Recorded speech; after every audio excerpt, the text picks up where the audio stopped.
Sumira po yung tanong, pero sige po. Okay, isa. Siguro po. Nagtahiya ka kami, Mrs. Let's meet halfway, please. Sige, ano na po? Dalawang meeting na. Dalawang pangalan. Yung ano po, siguro po, pipili po ako ng nakasama ko na or na naging close ko na. Ganun po. Ano sa bago? Sino? Sino yun? Siguro po yung mga nakasama ko na po, siguro po sa PCB po. Pangalan. Or, Marco? Si Kuya? Long? Sino? pwede rin po. Apo, Aizal? Aizal? Nahiyan po ako, baka po. Hindi ka pala katanamin niya.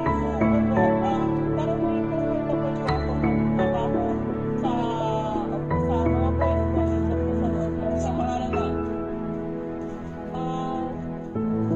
si ano po, pwede naman po si Yang po, si Marco. Pwedeng dalawa. Uso yun sa Oo, uso sa movies, pero si Kesa Spirit niya parang